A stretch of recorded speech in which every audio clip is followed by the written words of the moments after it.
نوری نوری نوری نوری چادر تانے ہیں سیتا پور والے ہاں جانے پہچانے ہیں سیتا پور والے دیکھ کے ان کے جذبے کو دل میرا یہ کہتا ہے آقا آقا کے دیوانے ہیں. آج کے مسئلے صدارت پر جلوہ افروز بہت ہی عظیم المرتبہ شخصیت مفسر قرآن فصیح اللسان عالم معانی و قرآن حضرت مولانا و مفتی مشیت اللہ صاحب قاسمی دامت برکاتہم العالیہ کا بے حد شکر گزار کہ انہوں نے تمام تر مصروفیات کے باوجود اپنا قیمتی وقت دیا. آئیے اب میں بنا کسی تمہید و تاخیر کے صدارتی کلمات و دعائیہ الفاظ کے لیے مفتی صاحب کو مدعو کر رہا ہوں اس شعر کے ساتھ کہ دعا سے کام نکالو, دوا سے کام نکالو, دعا سے عشق کرو, دیے جلائے جو ایسی ہوا سے عشق کرو, دیے جلائے جو ایسی ہوا سے عشق کرو, اور جو چاہتے ہو یہ عبادت قبول ہو تو سر جھکانے سے پہلے خدا سے عشق کرو, تو سر جھکانے سے پہلے خدا سے عشق کرو. اور یہی پڑھایا گیا ہے, یہی بتایا گیا کہ جس چمن میں رہو اس چمن سے عشق کرو, جس چمن میں رہو اس چمن سے عشق کرو, اور وطن پہ مٹنا تو پھر نیک کام اپنے لیے میرے نبی نے کہا ہے کہ وطن سے عشق کرو. آئیے اسی شعر کے ساتھ میں مفتی صاحب کو نہایت ہی ادب و احترام کے ساتھ گزارش کر رہا ہوں کہ مفتی صاحب تشریف لائیں اور اپنے جامع الفاظ کے ساتھ صدارتی کلمات کے ساتھ سامعین کو خطاب فرمائیں. مفتی صاحب جس طریقے سے آپ لوگوں کی محبت میں بیٹھے رہے, آپ لوگوں کی ذمہ داری ہے کہ بھرپور اپنی محبت العالمین والعاقبۃ للمتقین والصلاة والسلام على سید الانبیاء والمرسلین وعلى آلہ وصحابہ وأہل بیتہ وذریاتہ اجمعین. اما بعد فقد قال اللہ تبارک وتعالی فی کتابہ العظیم اعوذ باللہ من الشیطان الرجیم ادعوا ربکم تضرعا وخفیا انہ لا يحب المعتدین. وقال اللہ تبارک وتعالی ربکم ادعونی استجب لکم ان الذین لا یستکبرون عن عبادتی سیدخلون جہنم داخرین. وقال النبی صلی اللہ تعالی علیہ وسلم الدعاء مخ العبادہ او کما قال علیہ الصلاۃ والتسلیم. فقال اللہ تعالی وقال ربکم ادعونی استجب لکم ان الذین یستکبرون عن عبادتی سیدخلون جہنم داخرین. صدق اللہ العظیم. محترم حضرات و سامعین کرام, اللہ تبارک و تعالیٰ کا بہت بڑا احسان اور اس کا فضل و کرم ہے کہ آج کا یہ جلسہ سیرت النبی صلی اللہ تعالی علیہ وسلم اور ساتھ ساتھ عظیم مشاعرہ جس کے اندر ادبا حضرات موجود رہے اور جنہوں نے اس کے اندر جد و جہد اور محنت کی, اور ساتھ میں اللہ تبارک و تعالیٰ نے کچھ ہمیں بھی اس سے لگاؤ رکھا, اس کی ابتدا اور بنیاد ڈالی. اتفاق ایسا قرآن کی بنیاد ہی یہاں سے پڑی ہے اور اس کے بانی بنیاد رکھنے والے بھی ہم ہی یہاں سے. اللہ تعالیٰ کا شکر, اس کا احسان ہے کہ آج ہم اور آپ اسی سرزمین پر اس حالت میں بیٹھے ہوئے ہیں کہ اللہ اور اس کے رسول صلی اللہ تعالی علیہ وسلم کا نام یہاں پر لے رہے اور سن رہے ہیں. میرے بھائیوں اور دوستوں, رسول اللہ صلی اللہ علیہ وسلم کی سیرت اور آپ علیہ السلام کا کردار یہ بتلاتا ہے کہ دنیا کے اندر اسلام کی جو اشاعت ہوئی ہے وہ آپ علیہ السلام کے اخلاق کریمانہ سے ہوئی ہے. آپ اندازہ لگائیے, آپ سوچئے کہ جس ذات گرامی کو جہاں اس کی ولادت ہوئی ہو اور جہاں وہ 40 سال سے اوپر 53 سال تک کیا زندگی گزارتا رہا ہو, اتنے سال تک وہاں پر رہنا دشوار کر دیا ہو مکہ مکرمہ کے گلیوں میں, اور آپ علیہ السلام کے گھر میں اور آپ علیہ الصلوۃ والتسلیم اگر حرم میں جا رہے ہیں وہاں پر نماز پڑھنا دشوار کر دیا ہو، اس ذات گرامی کو وہاں سے کیا نکلنے پر مجبور کر دیا گیا ہو، اور وہ ذات گرامی مدینہ طیبہ تشریف لے جائے، اس کے ساتھی مدینہ طیبہ تشریف لے جائے، اس کے بعد میں اللہ تبارک و تعالیٰ آپ صلی اللہ علیہ وسلم کو اور آپ کے صحابہ کرام رضی اللہ تعالیٰ اجمعین کو یہ فتح مکہ کے نام سے فتح عطا فرماتا ہے 8 سال کے بعد میں۔ آپ اندازہ لگائیے کہ جس کے ساتھیوں کو اور خود اس کو وہاں سے نکالا گیا ہو اور پھر وہاں پر فتح ملی ہو، کامیابی ملی ہو، ایسے موقع پر کتنا یہ حوصلہ بلند ہونا چاہیے کہ آج کیا ہمیں فتح مل رہی ہے، آج ہمیں دشمنوں نے اس سرزمین مکہ سے نکالا تھا، آج ہمیں پوری طریقے سے بدلہ لینا چاہیے، پوری طریقے سے ان سے انتقام لینا چاہیے، اور ایک ایک کو کیا کوئی کسی کو قید میں بھی ڈالنے کی ضرورت نہیں، لیکن کیا کرنا چاہیے، ان کو کیا صرف تلوار کے ذریعے سے ان کے سروں کو قلم کر دیا جائے، لیکن آپ قربان جائیے سرور کائنات امام الانبیاء خاتم النبیین حضرت محمد رسول اللہ صلی اللہ تعالی علیہ وسلم کی ذات والا صفات کو اور آپ علیہ السلام کے اخلاق کریمانہ پر آپ قربان جائیے۔ اللہ کے نبی صلی اللہ تعالی علیہ وسلم حرم محترم میں ہیں اور آپ کو فتح ملی ہے، اور عثمان کو بلاتے ہیں کہ اے عثمان لاؤ چابی لاؤ، آج حرم کی کعبہ شریف کی چابی لاؤ، تم اس دن چابی دینے سے انکار کر رہے تھے، آج چابی مجھے دو۔ آئے حضور اکرم صلی اللہ علیہ وسلم چابی لیتے ہیں کعبہ شریف کی اور کہتے ہیں اے عثمان تم نے مجھے چابی دینے سے منع کیا تھا، آج چابی میرے ہاتھ میں ہے، آج چابی میرے ہاتھ میں ہے، آج بتلاؤ آج میں تمہارے ساتھ کیا سلوک کروں۔ لیکن قربان جائیے سرور کائنات حضرت محمد رسول اللہ صلی اللہ علیہ وسلم کی ذات والا صفات پر آپ کیا عرض کرتے ہیں اے عثمان تم کو گھبرانے کی ضرورت نہیں ہے، یہ چابی ہم تم کو تمہارے حوالے کر رہے ہیں، اور ایسی چابی حوالے کر رہے ہیں کعبہ شریف کی، قیامت تک تمہاری ہی نسل کے اندر ایک کعبہ شریف کی چابی رہے گی۔ تو آپ بتلائیے کہ سرور کائنات حضرت محمد رسول اللہ صلی اللہ علیہ وسلم کو آج بدلہ لینا چاہیے تھا عثمان شیبی سے، لیکن آپ نے بدلہ نہیں لیا، ان کو معاف کر دیا۔ عثمان کیا کہتے ہیں اسی موقع پر اشہد ان لا الہ الا اللہ وحدہ لا شریک لہ واشہد ان محمد عبدہ ورسولہ۔ یہ آپ کا اخلاق کریمانہ آپ کے چلتے ہوئے یہاں سے ہم نے چابی آپ کے دست مبارک سے چھین لی تھی اور آپ یہ اخلاق پیش کر رہے ہیں، اب کس چیز کی دیری ہے، اور کلمہ پڑھ کر اسلام میں داخل ہو جاتے ہیں۔ اسی طریقے سے میرے بھائیوں اور دوستوں ابو جہل کا بیٹا اکرمہ ابن ابو جہل، اس نے سنا کہ حضور صلی اللہ علیہ وسلم تشریف لا چکے ہیں فاتحانہ شان سے، یہ بھاگ گیا اور یمن میں دریا پڑتی ہے، اس کشتی دریا میں کشتی پر سوار ہو چکا، اس کی بیوی حاضر ہوتی ہے یا رسول اللہ کیا میرے شوہر اکرمہ ابن ابو جہل کو امن حاصل ہے، سکون ملے گا؟ کہا ہاں بلاؤ بلاؤ کہاں ہے؟ وہ اس کی بیوی جاتی ہے بلانے کے لیے اور اکرمہ سے کہتے ہیں کہ آ جاؤ، بھائی آج نہیں جائیں گے، ہم نے حضور صلی اللہ علیہ وسلم اور ان کے صحابہ کو بہت تکلیفیں دی، بہت پریشان کیا ہے، آج ہماری خیر نہیں ہے، آج ہمارا سب قلم کر دیا جائے گا۔ بھائی نہیں آؤ، انہوں نے ہی تم کو یاد کیا ہے۔ حضور اکرم صلی اللہ علیہ وسلم کے پاس اکرمہ ابن ابو جہل کا بیٹا اکرمہ حاضر ہوتا ہے، اللہ کے نبی علیہ السلام اپنے بستر مبارک پر تشریف فرما ہے، اس موقع پر اکرمہ سے کہتے ہیں آؤ اکرمہ میرے بستر پر بیٹھ جاؤ۔ حضور اکرم صلی اللہ علیہ وسلم اپنا اخلاق کریمانہ پیش فرماتے ہیں اور اپنے بستر پہ بٹھا لیتے ہیں۔ اکرمہ کہتا ہے اب کس چیز کی دیری، میں نے تو ان کو بہت ستایا، بہت تکلیفیں دی، میرے باپ نے کیا بہت ستایا ان کو ابو جہل نے، اور اب کس چیز کی دیری؟ فوراً کلمہ پڑھتا ہے اشہد ان لا الہ الا اللہ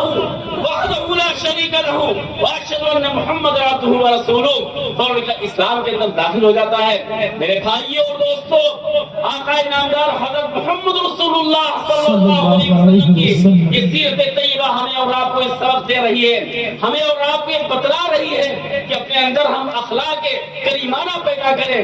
ہمارا کوئی دشمن ہے اس سے کیا ہم انتہائی اخلاق سے پیش آئیں، انشاءاللہ تعالی اخلاق سے یہ اسلام پھیلا ہے، اخلاق سے دلوں کے اندر اسلام داخل ہو کر رہے گا، ہر گھر کے اندر اسلام داخل ہو کر پہنچ کر رہے گا۔ اس لیے اپنے اندر اخلاق پیدا کیجیے۔ آج ربیع الاول کا مہینہ، 12ویں ربیع الاول کی شب ہے یہ، ہمیں اورات کو یہ ربیع الاول کا مہینہ یہ سبق دے رہا ہے، ہمیں اورات کو یہ یاد دلا رہا ہے کہ سرور کائنات امام الانبیاء حضرت محمد رسول اللہ صلی اللہ علیہ وسلم کی اسی مہینے میں ولادت ہوئی، اور اسی مہینے میں آپ علیہ السلام کی پیدائش ہوئی، دنیا سے آپ علیہ السلام رخصت ہوئے ہیں۔ تو دونوں چیزیں ہیں، آپ صلی اللہ علیہ وسلم تشریف لے جا چکے ہیں، اب ہمارا اور آپ کا یہ خاکی فریضہ بنتا ہے کہ حضور صلی اللہ علیہ وسلم کی ہم سیرت کو اپنائیں۔ انشاءاللہ ہم اور آپ دنیا میں بھی کامیاب رہیں گے اور آخرت میں بھی کامیاب رہیں گے۔ اگر اللہ کے نبی علیہ السلام کی سیرت کو آج ہم طے کر لیں اور ارادہ کر لیں کہ انشاءاللہ تعالیٰ انہی کی سیرت طیبہ پر چلنا ہے، انہی کے طریقے پر چلنا ہے، تو اس وقت جو دعا ہونے جا رہی ہے انشاءاللہ تعالیٰ جو ہم اللہ سے دعا کریں گے اللہ اس دعا کو قبول فرمائے گا۔ اللہ تعالیٰ خود فرما رہا ہے تم لوگ مجھ سے دعا مانگو، تمہارے رب نے فرمایا تم لوگ مجھ سے دعا مانگو، میں تمہاری دعا کو قبول کروں گا۔ اس طریقے سے اللہ تعالیٰ یہ بیان فرما رہا ہے، قرآن پاک کے اندر ہے ربکم ادعونی استجب لکم، کئی جگہوں پر ہے۔ اس لیے ہم اور آپ یہ قبولیت کا وقت ہے، اللہ کا ذکر کیا گیا، اللہ کے رسول صلی اللہ علیہ وسلم کا تذکرہ کیا گیا، آپ علیہ السلام کے حالات کو بیان فرمایا گیا اور آپ علیہ السلام کے طریقہ کار کو بیان کیا گیا، آج شعرانہ انداز کے اندر بیان کیا گیا اور اس طریقے سے بیان کیا گیا کہ کیا ہے الفاظ کے ذریعے سے، نثر کے ذریعے سے، نظم کے ذریعے سے آپ حضرات کے سامنے پیش کیا گیا۔ انشاءاللہ تعالی ہم اور آپ دعا کریں، اللہ کیا دعا قبول فرمائے گا، اور اللہ سے دعا اس انداز سے کریں۔ تو میرے بھائیوں اور دوستوں، آج میرے عرض کرنے مقصد ہے، کہنے مقصد ہے کہ ہم اور آپ سرور کائنات حضرت محمد رسول اللہ صلی اللہ علیہ وسلم کی سیرت طیبہ کو اپنائیں، آپ علیہ السلام کے کردار کو اپنائیں، انشاءاللہ تعالی ہم اور آپ کامیاب رہیں گے۔ آپ دیکھیے کہ اللہ کے نبی علیہ السلام نے دشمنوں کو گلے سے لگایا، حضور صلی اللہ علیہ وسلم کے چہیتے چچا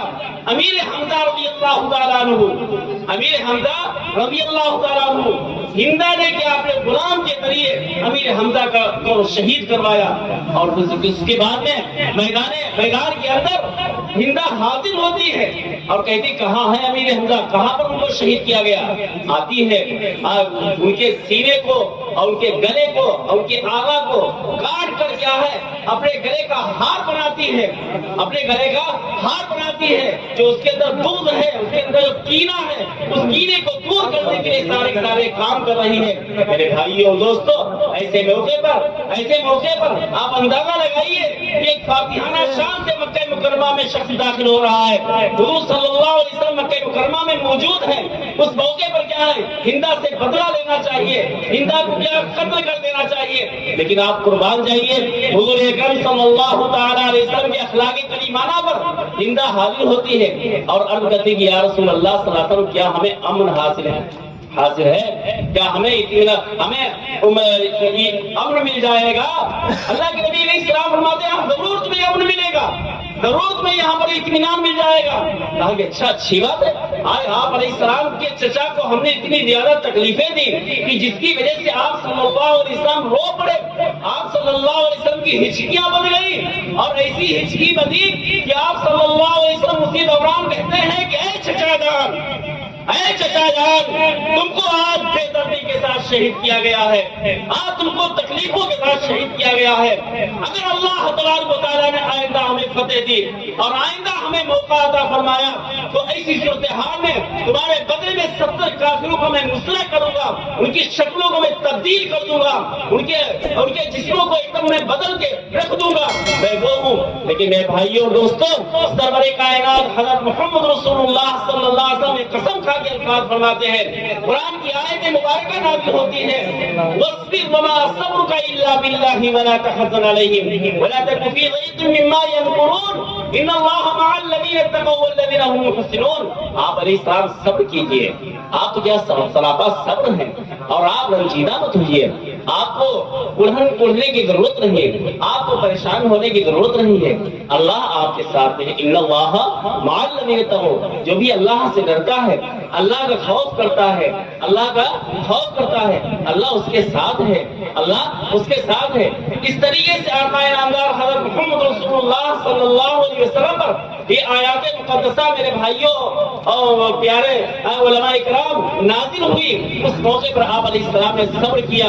اور صبر سے آپ علیہ السلام کو تسلیم میں کام لیا۔ آپ اندازہ لگائیے، آپ سوچئے اس موقع پر کیا ہندا حاضر ہوتی ہے، کیا مجھے امن ملے گا؟ ہم نے آپ کے چچا کا گلا کٹوایا، آپ کے چچا کے سینے کو ہم نے چاک کرایا، ان کے دل اور کلیجے کو ہم نے نکالا اور اس کو کیا ہم نے گلے کا ہار بنایا، کیا ہمیں امن ملے گا؟ میرے بھائیوں دوستو، سرور کائنات حضرت محمد رسول اللہ صلی اللہ علیہ وسلم فرماتے ہیں ہاں امن ہے بالکل۔ فوراً ہندا کیا ہے؟ کلمہ پڑھ رہی ہے، اشہد ان لا الہ الا اللہ وحدہ لا شریک لہ واشہد ان محمد عبدہ ورسولہ۔ میں اس بات کی شہادت دیتا ہوں اور میں اس بات کی گواہی دیتا ہوں کہ اللہ تعالی رہا ہے، اس کا کوئی شریک نہیں ہے، اور میں اس بات کی شہادت دیتا ہوں کہ کیا اللہ کے رسول صلی اللہ علیہ وسلم اس کے بندے اور اس کے پیغمبر ہیں۔ میرے بھائیوں اور دوستو، یہی ہندا کیا اسلام میں داخل ہو جاتی ہے۔ اس کے بعد میں کیا عام طریقے سے کیا ہے، کفار مشرکین جو مکے کے تھے، وہ سارے کے لوگوں کے دلوں میں ڈر ایک داخل ہے کہ پتہ نہیں آج ہمارے ساتھ کیا معاملہ کیا جائے گا، کیا ہمارے ساتھ ہمارا حال ہوگا، آج تو کیا ہے ہمارے سروں کو قلم کیا جائے گا۔ میرے بھائیوں اور دوستو، آقا نامدار حضرت محمد رسول اللہ صلی اللہ علیہ وسلم نے اس موقع پر قریش سے سوال کیا، یا معاشر قریش، اے قریش کی جماعت، بتاؤ تمہارے ساتھ کیا معاملہ کیا جائے، تمہارے ساتھ کیا معاملہ کیا جائے؟ قریش نے جواب دیا کہ آپ شریف آدمی ہیں، آپ شریف آدمی ہیں، آپ شریف بھائی ہیں، اور شریف آدمی سے کیا ہے، شرافت ہی کی امید کی جاتی ہے، لہذا ہم آپ سے شرافت کی امید کرتے ہیں، آپ سے سکون اور اطمینان کی امید کر رہے ہیں، لہذا کیا ہے ہمارے ساتھ خیر کا معاملہ فرمائیے۔ میرے بھائیوں دوستو، مکہ مکرمہ فتح ہو چکا ہے، آج اس وقت کیا ہے حضور صلی اللہ علیہ وسلم کی حکومت قائم ہے وہاں پر، آپ علیہ الصلوۃ والتسلیم اس کے مالک ہیں، آپ کو بااختیار وہاں پر بنا دیا گیا ہے۔ لیکن میرے بھائیوں دوستو، حضور صلی اللہ علیہ وسلم کیا اعلان فرماتے ہیں، من دخل المسجد الحرام فهو آمن، من دخل دار ابی سفیان فهو آمن، من دخل بابه فهو آمن ومن اغلق بابه فهو آمن من دخل البيت فهو آمن۔ کہ جو آدمی مسجد حرام میں داخل ہو جائے اس کو امن حاصل ہے، جو آدمی اپنے دروازوں کو بند کر لے اس کو بھی امن حاصل ہے، جو آدمی اور کہیں جا کے ابو سفیان کے گھر میں جائے اس کو بھی امن حاصل ہے۔ آپ اندازہ لگائیے میرے بھائیوں دوستو، آپ سوچئے کہ ابو سفیان جو کیا ہے جنگ بدر جنگ احد کا وہ سبب بنے ہیں، لیکن حضور صلی اللہ علیہ وسلم کے اخلاق کریمانہ پر آپ قربان جائیے، آپ علیہ السلام کی سیرت طیبہ پر آپ قربان جائیے، اس موقع پر حضور صلی اللہ علیہ وسلم امن کا اعلان فرما رہے ہیں، آپ علیہ السلام سکون کا اور اطمینان کا اعلان فرما رہے ہیں۔ اگر ہمارے اور آپ کے اندر آج بھی حضور صلی اللہ علیہ وسلم کی سیرت طیبہ آ جائے، آپ علیہ السلام کا طریقہ کار آ جائے، آپ علیہ السلام کو ہم ماننے والے بن جائے، آپ علیہ السلام کو تسلیم کی سیرت کو ماننے والے بن جائے، میرے بھائیوں اور دوستو، ہم اور آپ جہاں پر بھی جائیں گے اللہ کامیاب فرمائے گا۔ صحابہ کرام رضی اللہ تعالیٰ عنہم اجمعین نے آپ علیہ السلام کی پوری طریقے سے پیروی کی، آپ علیہ السلام و تسلیم کا انہوں نے ساتھ دیا،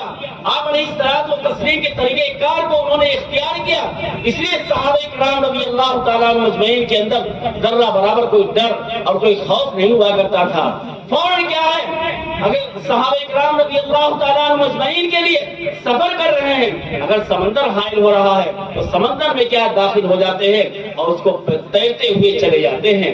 اگر کیا ہے جنگل پڑ رہا ہے اور جنگل کے اندر جنگل کے درندے حائل ہو رہے ہیں، ایسے موقع پر صحابہ کرام رضی اللہ تعالیٰ عنہ اجمعین اعلان کرتے ہیں کہ اے جنگل کے درندوں تم سن لو کہ یہاں پر آقا نامدار حضرت محمد رسول اللہ صلی اللہ علیہ وسلم کے غلام اپنی چھاؤنی بنانے والے ہیں اور یہاں پر قیام کرنے والے ہیں، لہٰذا کیا اس جنگل کو تم خالی کر دو۔ میرے بھائیوں اور دوستوں، اس موقع پر کیا جنگل کے درندوں کے کانوں میں جو آواز پڑتی ہے، جنگل کے درندے کیا ہے اس کو خالی کر دیتے ہیں۔ شیر ہے تو اپنے بچوں سمیت آج جا رہا ہے جنگل کو خالی کرتے ہوئے، آج بھیڑیا ہے اپنے بچوں سمیت کیا نکل رہا ہے جنگل سے۔ اسی طریقے جتنے جانور ہیں، چاہے سانپ ہو چاہے بچھو ہو، ہر ایک جانور اپنے بچوں کو ساتھ میں لے کر جنگل کو خالی کر رہا ہے۔ میرے بھائیوں اور دوستوں، آپ اندازہ لگائیے، آپ سوچئے کیا چیز تھی کہ کیا جانوروں پر ان کی حکومت، دریاؤں پر ان کی حکومت، ہر چیز پر کیا صحابہ کرام رضی اللہ تعالیٰ عنہ کی حکومت ہو رہی ہے۔ کس وجہ سے ہو رہی ہے؟ اس لیے کہ رسول اللہ صلی اللہ علیہ وسلم کا طور طریقہ، آپ علیہ السلام کا کردار، آپ علیہ السلام و تسلیم کا اخلاق کریمانہ اور آپ علیہ السلام و تسلیم کی روش کو انہوں نے اختیار کیا، اس لیے ہر چیز پر ان کی حکومت چل رہی ہے۔ اسی کو شاعر نے کیا کہا ہے؟ دشت تو دشت ہے، دشت تو دشت ہے، دریا بھی نہ چھوڑے ہم نے، دشت تو دشت ہے، دریا بھی نہ چھوڑے ہم نے، بحر ظلمات میں دوڑا دیے گھوڑے۔ دشت کے معنی جنگل کہتے ہیں۔ اگر جنگل گھائل ہو رہا ہے دین کی بات کو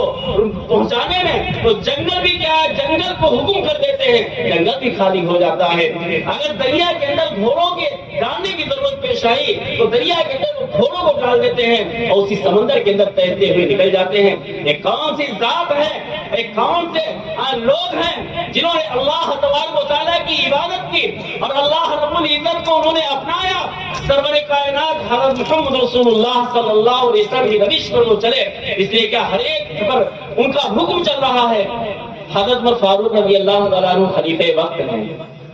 اور فاروق اعظم رضی اللہ تعالیٰ عنہ نے حضرت عمر ابن العاص رضی اللہ تعالیٰ عنہ کو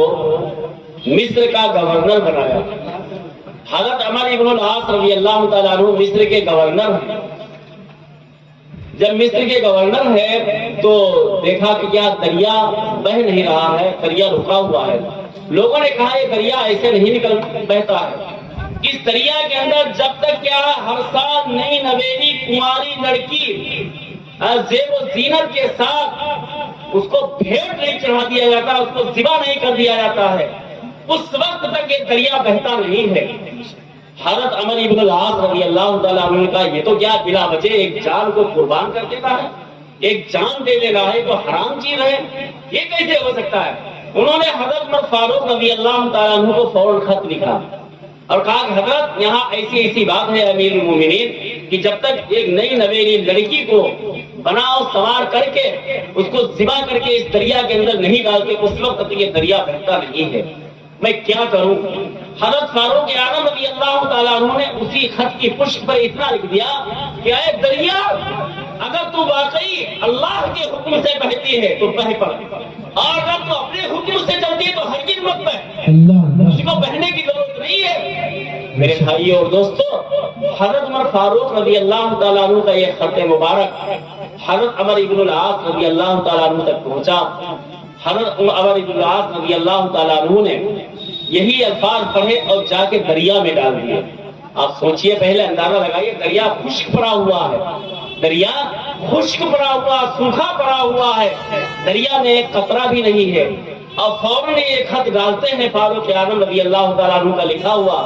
فوراً کیا دریا میں پانی بہنے لگتا ہے، فوراً دریا میں پانی بہنے لگتا ہے۔ دیکھا آپ نے، من کان للہ کان اللہ لہ، جو آدمی اللہ کا ہو جاتا ہے اللہ اس کا ہو جاتا ہے۔ اس لیے ہم اور آپ اگر واقعی اللہ رب العزت کو ماننے والے ہو جائے، اللہ کے طریقے پر چلنے والے بن جائے، اللہ کے دستور العین اور جو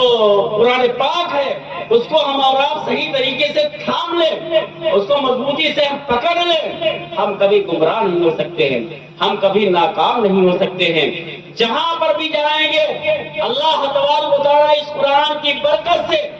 کامیاب فرمائے گا۔ قرآن جو عظیم الشان دولت ہے جو سرور کائنات حضرت محمد رسول اللہ صلی اللہ تعالیٰ علیہ وسلم پر نازل ہوئی، اور سلطنت عثمانیہ کی جو بنیاد پڑی ہے وہ قرآن پاک ہی کی بدولت پڑی ہے۔ سلطنت عثمانیہ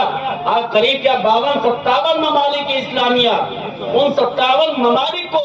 ایک میں کیا جوڑ دیا گیا، اور ایک شخص ان تمام ملکوں پر حکومت کرنے والا، ایک شخص ان تمام ممالک اسلامیہ پر حکومت کرنے والا، وہ کس چیز کی برکت ہے؟ وہ قرآن کی برکت ہے۔ قریب کیا 700 سال 1339 سے لے کر 1923 تک کیا حکومت وہ قائم رہی، قریب کیا 700 سال بن رہے ہیں۔ تو آپ اندازہ لگائیے، آپ سوچئے کہ جو آدمی قرآن کو اپناتا ہے، قرآن کے مطابق چلتا ہے، جو اللہ کے رسول صلی اللہ تعالیٰ علیہ وسلم پر یہ قرآن پاک نازل ہوا ہے، اللہ تبارک و تعالیٰ اس کو ضرور کامیابی عطا فرماتا ہے۔ اس لیے طے کریں اور ارادہ کریں کہ انشاءاللہ تعالیٰ ہمیں اور آپ کو قرآن کے مطابق چلنا ہے، قرآن کے طریقے کو ہم اختیار کریں گے، قرآن کے مطابق ہم کیا ہر ایک کو حکم کریں گے، ہر ایک کو چلائیں گے، انشاءاللہ ہم اور آپ دنیا میں بھی کامیاب رہیں گے اور آخرت میں بھی کامیاب رہیں گے۔ ہمیں اور آپ کو کیا بال کے برابر بھی کوئی نقصان پہنچانے والا نہیں ہے۔ آج ہم نے قرآن پاک کی دولت کو آج پیچھے چھوڑ دیا ہے، قرآن جیسی عظیم کتاب کو ہم نے پیچھے چھوڑ دیا ہے، اس لیے قرآن جیسی عظیم کتاب کو ہم اور آپ تھامیں اور اس کو پکڑیں۔ اللہ تبارک و تعالیٰ کامیابی عطا فرمانے والا ہے۔ اللہ کیا ہے کامیابی دے گا، اللہ کے علاوہ کوئی کامیابی دینے والا نہیں ہے۔ اس لیے طے کریں، یہ چھوٹا سا جلسہ آج یہ ہوا ہے اور اس وقت کیا بہت تھوڑے سے مختصر سے لوگ بیٹھے ہیں، اگر ان میں سے کیا کچھ ہی لوگ یہ طے کر لیں، ارادہ کر لیں کہ اللہ کے فرمان پر ہمیں چلنا ہے، اللہ کے طریقے کو ہمیں اپنانا ہے، اللہ کے طریقے کو ہمیں اپنانا ہے، رسول اللہ صلی اللہ علیہ وسلم کی سیرت کو ہمیں اجاگر کرنا ہے، اس کو آگے بڑھانا ہے، تو سمجھ لیجیے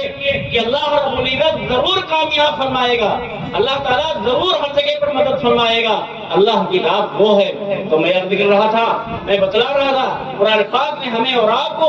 اس انداز کی آیات مبارکہ اور اس انداز کے ہمیں اور آپ کو واقعات سنائے ہیں۔ کیا آپ تلاوت نہیں کرتے ہیں؟ آپ تلاوت کیجیے، آپ کو قرآن کے اندر ہر چیز ملے گی۔ اللہ فرما رہا ہے، أَلَمْ تَرَ إِلَى الَّذِي حَاجَّ إِبْرَاهِيمَ فِي رَبِّهِ أَنْ آتَاهُ اللَّهُ الْمُلْكَ إِذْ قَالَ إِبْرَاهِيمُ رَبِّيَ الَّذِي يُحْيِي وَيُمِيتُ قال أنا أحيي وأميت قال إبراهيم فإن الله يأتي بالشمس من المشرق فأتي بها من المغرب فبهت الذي كفر والله لا يهدي القوم الظالمين۔ اس آیت کے اندر کیا سبق ہمیں اور آپ کو ملا؟ سیدنا حضرت ابراہیم خلیل اللہ علیہ نبینا علیہ الصلوۃ والتسلیم ایسے زمانے میں ہیں کہ جس زمانے میں ایک کافر بادشاہ مسلط ہے جس کو نمرود کہا جاتا ہے، جسے نمرود کہا جاتا ہے، معمولی بادشاہ نہیں، پوری دنیا میں اس کی سلطنت قائم ہے، پوری دنیا میں کیا اس کی سلطنت کا ڈنکا بج رہا ہے۔ اس موقع پر کیا ہے، حضرت ابراہیم خلیل اللہ علیہ السلام و تسلیم اس بادشاہ کے سامنے حاضر ہوتے ہیں، دائیں بھی کفر، بائیں بھی کفر، سامنے بھی کفر، پیچھے بھی کفر، ہر طرف سے کفر کی الغار ہے۔ آپ قربان جائیے حضرت ابراہیم خلیل اللہ علیہ نبینا علیہ الصلوۃ والتسلیم کی شخصیت پر۔ اس موقع پر کیا ہے، اللہ رب العزت کی ذات کے سلسلے میں بادشاہ سے بحث ہونے لگی۔ بادشاہ نے کہا کہ دیکھیے میں رب ہوں اور میں جس کو چاہتا ہوں زندہ رکھتا ہوں اور جس کو چاہتا ہوں میں موت دے دیتا ہوں۔ حضرت ابراہیم علیہ السلام فرماتے ہیں کہ اللہ میرا رب حقیقی ہے اور ساری کائنات کو پیدا کرنے والا ہے۔ اس طریقے سے حضرت ابراہیم خلیل اللہ علیہ السلام کہتے ہیں۔ اس کے بعد بادشاہ دو آدمیوں کو بلاتا ہے، ایک گنہگار ایک بے گناہ۔ گنہگار جو آدمی ہے اس کو بادشاہ رہا کر دیتا ہے، اس کو چھوڑ دیتا ہے کہ جاؤ تمہیں آزادی، اور جو جس نے کوئی جرم نہیں کیا، جس نے کوئی قصور نہیں کیا، بادشاہ اس کو فوراً کیا ہے قتل کروا دیتا ہے، اس کو قتل کروا دیتا ہے۔ بادشاہ کیا کہتا ہے، دیکھیے کیا میں رب ہوں یا نہیں، انا احیی و امیت، میں جس کو چاہتا ہوں زندگی دیتا ہوں، جس کو چاہتا ہوں موت دیتا ہوں۔ مرنے کو کون تھا، قصوروار کون تھا، اس کو میں نے چھوڑ دیا، اور جو بے قصور تھا میں نے اس کو موت دے دی۔ دیکھیے میرے اختیار میں ہے یا نہیں؟ آپ اندازہ لگائیے، انبیاء اکرام علیہ الصلوۃ والتسلیم کا جواب ایسا جواب ہوتا ہے جس کا کوئی وہاں پر جواب دینے والا نہیں ہوتا ہے۔ حضرت ابراہیم خلیل اللہ علیہ السلام نے فرمایا، قال ابراہیم فإن اللہ یأتی بالشمس من المشرق فأت بها من المغرب. میرا رب سورج کو پورب سے نکالتا ہے، پچھم میں اس کو ڈگو دیتا ہے. اگر تو کیا ہے رب حقیقی ہے، اپنے آپ کو خدا کہہ رہا ہے، تو آپ سورج کو پورب سے نکلنے کے بجائے پچھم سے سورج کو نکال دے اور پورب میں اس کو ڈبو دے. اگر تو خدا ہے، اگر تو رب اپنے آپ کو کہتا ہے اور تو کہتا میں جو چاہتا ہوں کرتا ہوں، واضح کر کے دکھا دے. فَبُهِتَ الَّذِي كَفَرَ، بادشاہ اس وقت شرمندہ ہو گیا. اس سے کیا کوئی جواب بھی نہیں بن پڑا کہ یہی کہہ دے کہ آپ ہی کر دیجئے ابراہیم علیہ السلام، اگر آپ واقعی اللہ کے نبی اور اللہ کے پیغمبر ہیں، آپ اللہ کو ماننے والے ہیں، آپ ہی کیا سورج کو پورب کے بجائے پچھم سے نکال دیجئے. میرے بھائی اور دوستو، شرمندہ ہو جاتا ہے، کوئی جواب نہیں. اور آگے اللہ تعالیٰ نے یہ اصول بتا دیا، واللہ لا یہدی القوم الظالمین. جو بھی بے انصاف اس سرزمین پر ہوگا، جو بھی آدمی ظلم و زیادتی کرنے والا ہوگا، اللہ اسے کبھی کامیابی نہیں دے سکتا ہے، اللہ اسے ناکام کر دے گا. اس لیے ہم اور آپ طے کریں، ارادہ کریں گے انشاءاللہ تعالیٰ ہم نہ ظلم کریں گے اور نہ ہم ظلم کو سہیں گے. ہم انشاءاللہ تعالیٰ اللہ اپنے حبیب حضرت محمد رسول اللہ صلی اللہ علیہ وسلم کے فرمان کے مطابق چلیں گے. ہم حضرت ابراہیم خلیل اللہ علیہ السلام کی روحانی اولاد ہیں، ان کا ہم طور طریقہ اختیار کریں گے. اگر ہم میں سے ایک آدمی بھی اس بات کا پختہ عزم اور ارادہ کر لے تو انشاءاللہ تعالیٰ اللہ تبارک و تعالیٰ کسی کے ذریعے سے کیا کامیابی عطا فرمائے گا. اللہ کی وہ ذات ہے، اللہ کی وہ ذات ہے، اللہ کا وہ طریقہ ہے. رسول اللہ صلی اللہ علیہ وسلم کی سیرت ہمیں اور آپ کو یہ سبق دے رہی ہے. اس لیے اس جلسے کے اندر ہم اور آپ آج طے کریں، ارادہ کریں کہ انشاءاللہ تعالی ہم اور آپ اللہ کے فرمان پر زندگی گزاریں گے، اللہ کے طریقے پر ہم چلیں گے، رسول اللہ صلی اللہ علیہ وسلم کا ہم طریقہ اختیار کریں گے. اللہ رب العزت اپنے فضل و کرم سے ہم سب کو ان باتوں پر عمل کی توفیق نصیب فرمائے، پورے طریقے سے اللہ ہم سب کی حفاظت فرمائے. وآخر دعوانا الحمدللہ رب العالمین. جزاکم اللہ.